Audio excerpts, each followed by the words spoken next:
తీవ్రమైన మోకాలి ఆర్థరైటిస్తో బాధపడుతున్న 50 ఏళ్ల రోగికి విశాఖ కేర్ హాస్పిటల్స్లోని సర్జన్లు రోబోటిక్ సహాయంతో మొత్తం మోకాలి మార్పిడిని విజయవంతంగా చేశారు. ఆరిలోవలోని కేర్ ఆసుపత్రిలో జరిగిన మీడియా సమావేశంలో హాస్పిటల్స్లోని orthopaedic robotic joint replacement surgeon senior consultant doctor Ravichandra Vattipalli మాట్లాడుతూ, రోగి గతంలో ఎడమ తొడ ఎముకలో పగులుకు గురయ్యారని, సర్జరీ చేసిన కాలు వంకరగా వచ్చిందని, తర్వాత అది తీవ్రమైన మోకాలి ఆర్థరైటిస్కి దారి తీసిందన్నారు. అసమానమైన ఖచ్చితత్వం మరియు సామర్థ్యాన్ని అందించే వెలిస్ రోబోటిక్ సిస్టమ్ విధానంలో ఇంప్లాంట్ను తొలగించకుండా ఒకే శస్త్రచికిత్స విధానంలో వైకల్యం, ఆర్థరైటిస్ రెండింటినీ పరిష్కరించినట్టు వివరించారు. రోగికి తక్షణ నొప్పి ఉపశమనాన్ని అందించడంతో పాటు త్వరగా కోలుకుంటారన్నారు. రోబోటిక్ టెక్నాలజీ సాయం ఉపయోగించడం ద్వారా విజయం సాధించినట్టు చెప్పారు. లాస్ట్ మంత్ మేము ఒక రోబోటిక్ నీ రీప్లేస్మెంట్ సర్జరీ చేసామండి. గత 9 monthsగా robotic knee replacement surgeries Velys robotic system తోటి రెగ్యులర్గా చేస్తున్నాం. కానీ ఒక అరుదైన సర్జరీ చేసాం. దాని స్పెషాలిటీ ఏంటంటే ఇక్కడ మీకు చూపిస్తామండి. సో ఈ పేషెంట్కి ఇది వరకు తొడ ఎముక విరిగి దానికి ఆపరేషన్ అయింది. తొడ ఎముకకి ఆపరేషన్ అవడం వల్ల అతుక్కునే క్రమంలో ఎముక కొంచెం వంకరగా అతుక్కుంది. ఆ ఎముక వంకరగా అతుక్కోవడం, దాంతోపాటు ఆవిడకి మోకాలు అరుగుదల కూడా రావడం, ఈ రెండు జరిగాయి. సో మామూలుగా ఆపరేషన్ చేయాలి అంటే ఫస్ట్ మోకాలు తొడ ఎముక ఎక్కడైతే వంకరగా అతుక్కుందో ఆ వంకరగా అతుక్కున్న ఎముకని తిన్నంగా చేయాలి. తిన్నంగా చేశాక ఆ ఎముక అతుక్కోవడానికి సుమారుగా 12 నెలల నుంచి 18 నెలలు వ్యవధి పడుతుంది. ఆ 18 నెలలు అయ్యాక మనం ఆ ఎముక అతుక్కోవడానికి వాడే ప్లేట్ కానీ రాడ్ కానీ తీసి మరొక 6 నెలలు ఆగి ఆ తర్వాత మోకాలు అరుగుదలని అడ్రస్ చేయడానికి రీప్లేస్మెంట్ సర్జరీ చేసుకోవాల్సి వస్తుంది. రెగ్యులర్గా చేయాల్సి వస్తే మనం చేయాల్సిన క్రమం ఇది. సో యావరేజ్గా 3 ఆపరేషన్లు పడతాయన్నమాట. బట్ మన దగ్గర ఇప్పుడు ఈ రోబోటిక్ ఎక్విప్మెంట్ ఉండడం వల్ల ఇవన్నీ కలిపి ఒకే సర్జరీలో చేయగలిగాం. ఆవిడ కాలుకున్న వంకర్ని కరెక్ట్ చేయగలిగాం. అట్ ద సేమ్ టైం ఆవిడకి ఉన్న అరుగుదలని కూడా రీప్లేస్మెంట్ ద్వారా అడ్రస్ చేయగలిగాం. సో 3 సర్జరీలు ఒక 2 years స్పాన్లో జరిగేదంతా మనం ఒకే సింగిల్ సర్జరీలో చేయడానికి మనకి వీలు పడింది. సో ఈ వెల్లిస్ రోబోటిక్ సిస్టమ్ యూజ్ చేయడం వల్ల మొత్తం ఆవిడకి ఒక 2 years టైం సేవ్ చేసాం, 3 సర్జరీల ఇబ్బంది తగ్గించాం.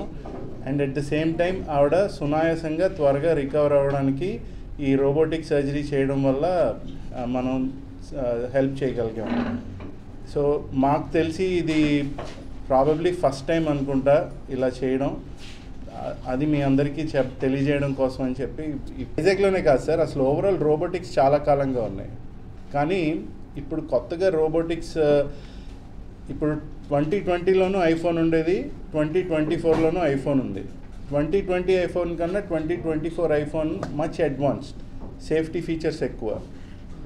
సో టెక్నాలజీ డెవలప్ అవుతూ రావడం వల్ల 2020 నేను వాడుతున్నది పాత ఐఫోనే సార్, అది బాగుంది. కానీ కొత్త iPhone much faster and safety features are much better.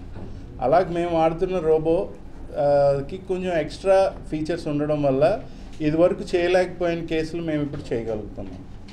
Robotics ఎందుకు వస్తున్నాయి అంటే, ఇది వరకు మామూలు కన్వెన్షనల్ సర్జరీ చేయించుకున్నాక ఒక 3 to 4 weeks 5 weeks దాకా ఫిజియోథెరపీ అవి అవసరం అవుతాయి. ఈ రోబోటిక్ ఆపరేషన్ చేయించుకోవడం వల్ల ఆ రికవరీ ఫాస్ట్గా ఉంటుంది.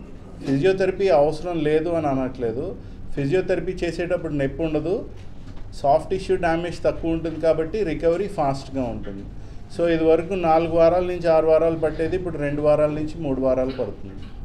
సో జనరల్గా అందరు పిల్లలు వాళ్ళ దగ్గర ఉండట్లేదు. ఏ హైదరాబాద్లోనో బెంగళూరులోనో అమెరికాలోనో ఉంటారు. వాళ్ళు వచ్చి 4-5 వారాలు 6 వారాలు వీళ్ళతో ఉండాలంటే కష్టం. కాబట్టి సో వీటి వల్ల రికవరీ ఫాస్ట్గా ఉండడం వల్ల అది మెయిన్ అడ్వాంటేజ్. ఈ ఎక్స్ట్రా డబ్బుల ఎక్స్పెండిచర్ ఎందుకు అంటే టైం కొనుక్కోవడం కోసం. కన్వెన్షనల్ సర్జరీ కన్నా ఇది ఒక 10 to 15% ఎక్స్ట్రా ఖర్చు అవుతుంది. ఆ ఎక్స్ట్రా ఖర్చు ఎందుకు అంటే దానికి వాడే డిస్పోజబుల్ బ్లేడ్స్ వీటి కోసం. ఆ కాస్ట్ మనం వాళ్ళ చేత ఎక్స్ట్రా ఖర్చు పెట్టిస్తున్నది are we right in doing it or not ఫైనల్గా జనాలే నిర్ణయిస్తారండి. మనం ఒక ఖరీదైన వస్తువు ఏదో అమ్మాం కదా అని చెప్పి జనాలు కొనుక్కోరు. మహా అయితే ఒకసారి కొంటారు, రెండోసారి కొనుక్కుంటారు, ఒక సంవత్సరం పాటు కొనుక్కోరు.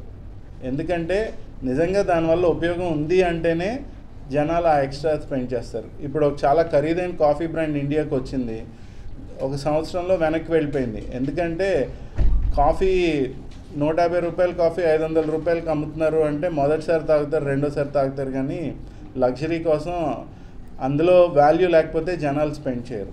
అలాగే ఏ టెక్నాలజీ అయినా అంతే. మన దగ్గర టెక్నాలజీ ఉంది కదా అని మనం ఎక్కువ ఛార్జ్ చేస్తామంటే జనాలు స్పెండ్ చేయరు. రిజల్ట్స్ బాగున్నాయి కాబట్టి even after 1 year we are continuing doing these surgeries. మేము ఆల్మోస్ట్ 150 సర్జరీస్ చేసాం ఇప్పటికీ. అండ్ బికాస్ వీ హ్యావ్ ప్రతి పేషెంట్ ఇంకొక పేషెంట్ మాకు పంపిస్తారు. ఎందుకంటే జనరల్గా ఈ నీ రీప్లేస్మెంట్ సర్జరీ చేయించుకోకపోవడానికి కారణం భయం. వాళ్ళు ఇది వరకు వాళ్ళ చుట్టాలు ఎవరో సర్జరీ చేయించుకుంటారు, వాళ్ళు సర్జరీ తర్వాత పడిన ఆ నొప్పి, ఆందోళన అవన్నీ చూసి చాలామంది సర్జరీ పోస్ట్పోన్ చేయించుకుంటారు. చాలామందికి ఇన్సూరెన్స్లు ఉన్నాయి, లేకపోతే ఏవో వాళ్ళ పిల్లల హెల్త్ ఇన్సూరెన్స్ స్కీమ్స్లో కవర్ అయి ఉన్నా చేయించుకోకపోవడానికి కారణం సర్జరీ తర్వాత ఉండే పెయిన్. ఇప్పుడు మా పేషెంట్స్ ఫాస్ట్గా రికవర్ అవుతున్నారు, వాళ్ళని చూడడానికి వచ్చే వాళ్ళ ఫ్రెండ్స్ ఎవరైతే వెయిట్ చేస్తున్నారో వాళ్ళే మోటివేట్ అయ్యి వస్తున్నారు మా దగ్గరికి. సో ఎందుకు that it self I think is a best example that it is working.